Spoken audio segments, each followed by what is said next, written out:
அனைவருக்கும் வணக்கம் நண்பர்களே. இன்று மாமன்னர் அக்பர் அவர்களை பற்றி பார்க்க போகிறோம். இதற்கு முன்னாடி பாபர், ஹுமாயூன், ஷெர்ஷா அவர்களை பற்றி பார்த்துருக்கோம். அந்த வீடியோவோட லிங்க் டிஸ்கிரிப்ஷனில் இருக்குது, செக் பண்ணிக்கோங்க. மாமன்னர் அக்பர் இவரின் பதவிக்காலம் பார்த்திங்கன்னா கிபி 1556 1605 வரை ஆகும். இவர் எப்போ பிறக்கிறாருன்னு பார்த்தீங்கன்னா கிபி 1542 அமரக்கோட்டைங்கிற இடத்துல பிறக்கிறாரு. அந்த டைமில் ஹுமாயூன் நாட்டை இழந்து மீண்டும் ஆட்சியை கைப்பற்ற முயற்சி பண்ணிகிட்ருக்காரு. அந்த டைமில் தான் இவர் பிறக்கிறாரு. ஹுமாயூன் அவர்கள் நூலக படிக்கட்டில் விழுந்து இறந்தப்போ அக்பரோட வயசு 14 வயசு.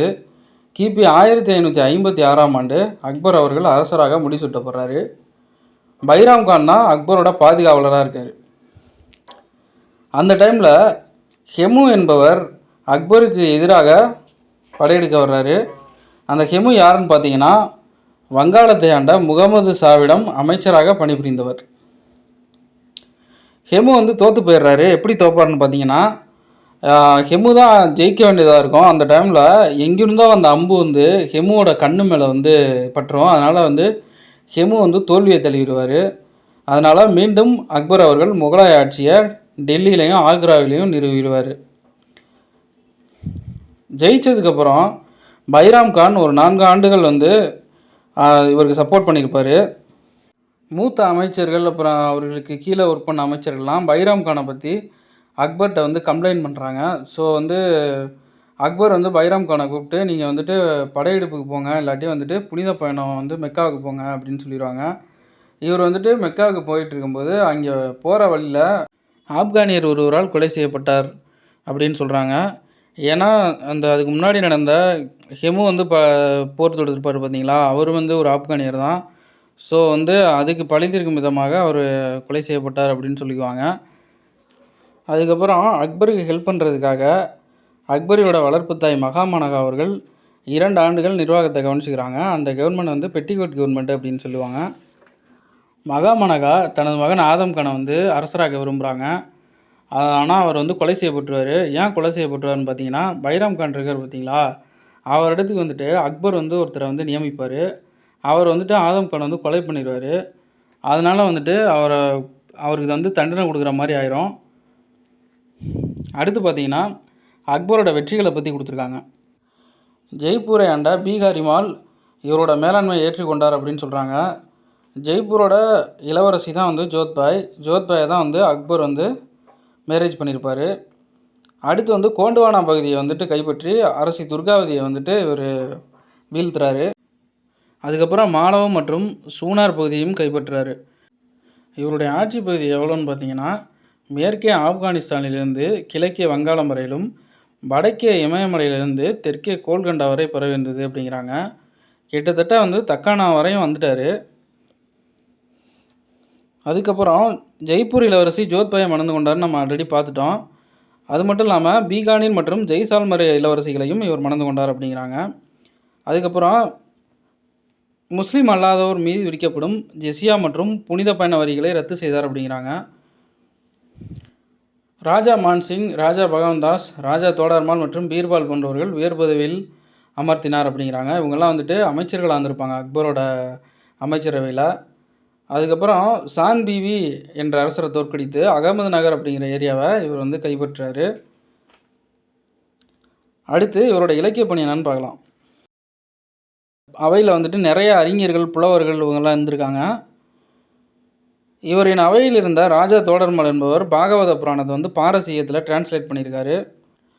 அபுல் ஃபைசல், அபுல் பைசி போன்ற அறிஞர்கள் வடமொழி நூல்களை பாரசீகத்தில் மொழிபெயர்த்திருக்காங்க. இதில் அபுல் பாசல் பார்த்திங்கன்னா ஐனி அக்பரி, அக்பர் நாமா போன்ற நூல்களை எழுதியிருக்காரு. தான்சேன்னா இசைஞானி. இதெல்லாம் பார்த்திங்கன்னா எக்ஸாம் பாயிண்ட்டுகளை கேட்குறதுக்கு வாய்ப்பு இருக்குது. ஸோ இதெல்லாம் நல்லா பார்த்துங்க. அடுத்து பதானி, ஃபெரிஸ்டா, நசுமுதீன் இவங்கெல்லாம் வரலாற்று ஆசிரியர்களாக இருந்திருக்காங்க. துளசிதாசர் என்பவர் ராமாயணத்தை இந்தியில் இயற்றினார் அப்படின்னு சொல்லியிருக்காங்க. ஆக்சுவலாக ராமாயணம் வடமொழி நூல், அதை இந்தியில் இவர் மொழிபெயர்த்திருக்காரு. அப்போ பாருங்கள் இவர் எவ்வளோ மத நல்லிணக்கமாக இருந்திருப்பாருன்னு பாருங்கள். அடுத்து பீர்பால் இப்போ கதைகள் பற்றி நம்ம சின்ன வயசில் புக்கிலலாம் படிச்சிருப்போம். ஒரு நகைச்சுவை மேதை அவர். அபுல் பைசியை பற்றி சொல்லியிருக்காங்க. இவர் ராமாயணம், மகாபாரதம் இதெல்லாம் வந்து பாரசீக மொழியில் மொழிபெயர்த்திருக்காரு. அடுத்து இவருடைய மத கொள்கையை பற்றி பார்க்கலாம். கிபி 1575ஆம் ஆண்டு இபாதத் கானா என்ற தொழுகை கூடத்தை கட்டுறாரு.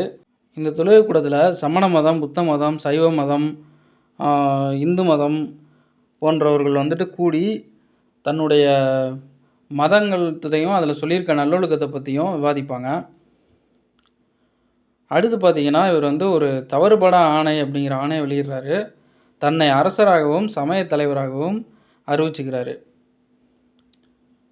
அதுக்கப்புறம் இவர் வந்து ஒரு புது மதத்தை வந்து வெளியிடுறாரு.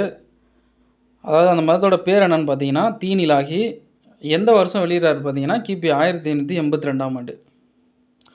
இதோட முக்கிய கொள்கை என்னன்னு பார்த்தீங்கன்னா எல்லாத்தோடையும் சகிப்புத்தன்மையாக தேசிய சமயத்தை உருவாக்குவதாகும் அப்படின்னு சொல்லியிருக்காங்க.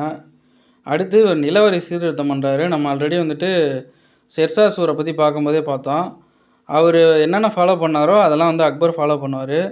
3ல் ஒரு பங்கு வந்துட்டு வரி வாங்குவார். அதுக்கப்புறம் நஞ்சை, புஞ்சை இந்த மாதிரி நிலங்களை எல்லாம் வந்துட்டு விளைச்சலுக்கு ஏற்ப வந்து பிரித்து அதுக்கேற்ப வந்து வரி விதிக்கிறாங்க. மன்சப்தாரி முறை என்ற முறை வந்து ஃபாலோ பண்ணுறாங்க. மன்சப்தாரி முறைனா என்னென்னு பார்த்தீங்கன்னா, இப்போ படை வீரர்கள் இருக்காங்கன்னு வச்சுங்களேன், அந்த ஒவ்வொரு படை வீரர்களும் வந்து ஒவ்வொருத்தங்க வாங்கிக்குவாங்க. அந்த படை வீரர்களோட குதிரைகளையும் வாங்கிக்குவாங்க. போர் வரும்போது அவங்க வந்துட்டு அரசருக்கு ஹெல்ப் பண்ணுவாங்க. அதுக்கு அவங்க வந்து அவங்களுக்கு போதுமான சன்மானம் வந்து தரப்படும். அதான் வந்து மன்சப்தாரி முறை. இது நாளடைவில் வந்துட்டு மறைஞ்சு போச்சு அப்படிங்கிற மாதிரி சொல்லியிருக்காங்க. அடுத்து அக்பரோட கலை கட்டிடக்கலையை பற்றி நம்ம பார்க்க போகிறோம். இவர் வந்து குஜராத் போர் வெற்றி நினைவாக ஃபதேபூர் சிக்ரி அப்படிங்கிற கோட்டையை வந்து கட்டியிருக்காரு. அதுக்கப்புறம் புலந்தர்வாசா அப்படிங்கிற நுழைவாயிலையும் அமைச்சிருக்காரு. அக்பரி மஹால், ஜோத்பாய் அரண்மனையெல்லாம் சிவப்பு பளிங்கல்லாலேயே கட்டியிருக்காரு. பாருங்கள் எந்த அளவுக்கு கலை கட்டிடக்கலையில் அவர் ஃபோக்கஸ் பண்ணியிருப்பாருன்னு. 50 ஆண்டுகள் ஆட்சி செய்த அக்பர் 63 வயதில் கிபி 1605ஆம் ஆண்டு மறைந்தார் அப்படின்னு சொல்கிறாங்க. ஒரு கலை கட்டிடக்கலை, சமயம், இலக்கியம் எல்லாத்தோடையும் ஒரு நல்லுறவு. இப்போ பார்த்திங்கன்னா இப்போ ராஜபுத்திரர்கள் வந்து வீரமானவங்க அப்படிங்கிறதுனால அவங்களோட எப்போவுமே ஒரு நல்லுறவுலேயே இருந்திருப்பார். அதே மாதிரி வந்து எல்லா மதத்தினவர்கிட்டையுமே ஒரு நல்லிணக்கமாக சகிப்புத்தன்மையாக போகிறதுல அக்பர் வந்து ஒரு சிறந்த எடுத்துக்காட்டு. இன்று அக்பர் அவர்களை பற்றி தெரிந்து கொண்டோம். பெரிதொரு காணொளியில் ஜஹாங்கீர் அவர்களை பற்றி தெரிந்து கொள்வோம். இது போன்ற தகவல்களை தொடர்ந்து பெற நம்ம சேனலை சப்ஸ்கிரைப் பண்ணுங்கள், லைக் பண்ணுங்கள். டிஎன்பிஎஸ்சி மற்றும் மற்ற காம்படிட்டிவ் எக்ஸாம் படிக்கிறவங்க ஃப்ரெண்ட்ஸுக்கு ஷேர் பண்ணுங்கள். தேங்க்யூ ஃபார் வாட்சிங்.